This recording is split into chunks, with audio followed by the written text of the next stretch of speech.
a name? John. When she was 3, I was in Lebanon.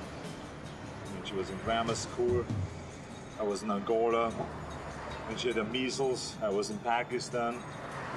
And now she's been kidnapped because of me. Well, why did you have to do all that traveling? Special assignments. Is that for the army or something? Or something. Oh. What did you have to do?